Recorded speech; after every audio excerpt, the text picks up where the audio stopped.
2025 और 26 का बांग्लादेश ये सिर्फ किसी एक नेता के जाने या किसी एक सरकार के गिरने की कहानी नहीं है। यह एक ऐसे पड़ोसी देश की तस्वीर है जो सत्ता, सड़कों और स्क्रीन तीनों मोर्चों पर एक साथ टूटता हुआ नजर आ रहा है। ढाका से लेकर चिटगोंग तक जो कुछ हो रहा है वह भारत के लिए सिर्फ विरोधी खबर नहीं बल्कि सरहद के ठीक उस पार बनती एक ऐसी कहानी है, एक ऐसी हकीकत है जिसमें राजनीति, धर्म, भीड़ और डिजिटल अफवाहें सब कुछ मिलकर एक खतरनाक मिश्रण तैयार कर रही हैं। बांग्लादेश को अक्सर भारत का सबसे जाना माना पड़ोसी माना जाता है, लेकिन 2025 और 26 में जो कुछ यहां देखने को मिला उससे इस धारणा को पूरी तरह मोड़ दिया कि यह सिर्फ सरकारें बदलने की कहानी नहीं थी बल्कि एक ऐसे सिस्टम के लड़खड़ाने की कहानी थी जो सालों में मजबूत नेतृत्व के सहारे टिका हुआ था। जब खबरें आई कि शेख हसीना को देश छोड़ना पड़ा तो दुनिया ने इसको सत्ता परिवर्तन के रूप में देखा, लेकिन हसीना के जाने के बाद बांग्लादेश में सत्ता के अलावा और क्या बचा है? आइए पहले समझते हैं कि आखिर असंतोष कैसे पनपा। असल में हसीना सरकार का पतन अचानक नहीं हुआ। 2024 के आखिर से ही महंगाई, बेरोजगारी, सरकारी भर्तियों को लेकर असंतोष खुल के सामने आने लगा था। युवा वर्ग जो लंबे समय से सरकार का समर्थन कर रहा था वो सड़कों पर आ चुका था। चुनाव प्रक्रिया पर पहले से सवाल खड़े हो रहे थे और इस इशू ने आग में घी डालने का काम भी किया। आखिरकार पूरे सिस्टम पर अविश्वास देखने को मिला। इसके बाद सत्ता और डर का संतुलन टूटना शुरू हो चुका था। शेख हसीना का शासन केवल राजनीतिक नहीं था, वह एक सख्त नियंत्रण प्रणाली थी। पुलिस प्रशासन और विरोध को संभालने की रणनीति एक मजबूत ढांचे में काम करती थी। लेकिन जैसे जैसे प्रदर्शन बढ़े, सरकार का डर खत्म होने लगा। जिस डर से सत्ता चलती थी वही सड़कों पर उतर आया। यहीं से बांग्लादेश राजनीति के दायरे से निकलकर अस्थिरता के क्षेत्र में प्रवेश कर गई। इसके साथ सेना की चुप्पी सबसे बड़ा मोड़ लेके आई बांग्लादेश की राजनीति में। बांग्लादेश के इतिहास में सत्ता परिवर्तन अक्सर सेना के हस्तक्षेप से जुड़ा रहा है, लेकिन इस बार सेना का सामने ना आना ही सबसे बड़ा संकेत बन गया। ना तो खुला तख्ता पलट हुआ और ना ही मार्शल लॉ को लगाया गया। विश्लेषक मानते हैं कि सेना ने भीड़ के खिलाफ कार्रवाई करने से दूरी बनाए रखी। यह नॉन एक्शन की सरकार के लिए सबसे बड़ा झटका साबित हुआ और सत्ता पूरी तरह से अकेली पड़ गई। भारत में शरण एक शांत लेकिन भारी भरकम फैसला साबित हुआ। शेख हसीना का भारत आना सामने आया। भारत ने ना तो इसको राजनीतिक विजय के तौर पर दिखाया, ना ही कोई बयानबाजी की।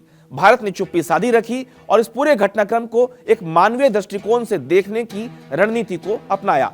लेकिन ढाका में इसे एक राजनीतिक संदेश के रूप में देखा गया, जिससे भारत बांग्लादेश के रिश्तों में असहजता बढ़ गई।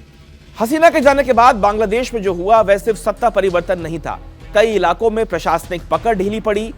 उसी खालीपन में हिंसा ने जगह ली। सांप्रदायिक झड़पों और अल्पसंख्यकों पर हमलों की खबरें सामने आने लगी। यह हिंसा किसी एक पार्टी के समर्थन में नहीं थी बल्कि उस स्थिति की उपज थी जब लोगों को लगा कि राज्य की पकड़ कमजोर हो चुकी है।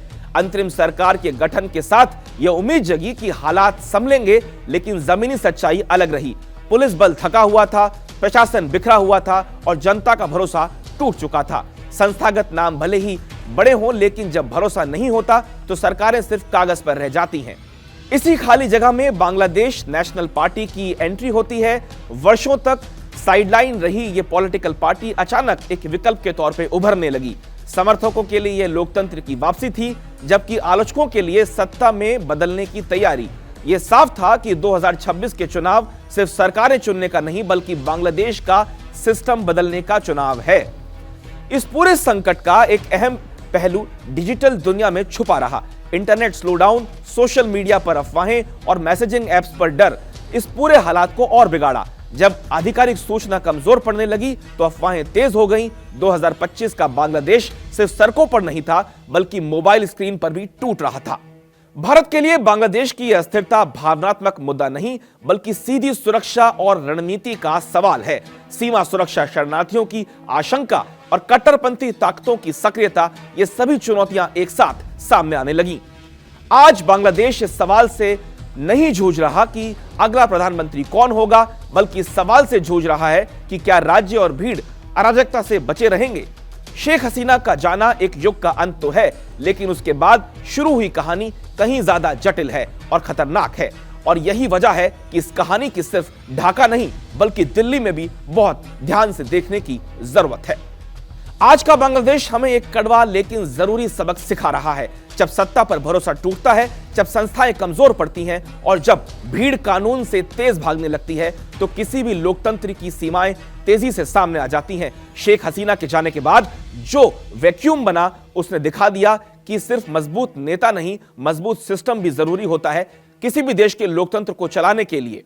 आने वाले सालों में बांग्लादेश की यह उथल पुथल सिर्फ उसकी घरेलू राजनीति तय नहीं करेगी, बल्कि दक्षिण एशिया और दिल्ली की चुनौतियां भी इसकी लपेट में आकर रहेंगी।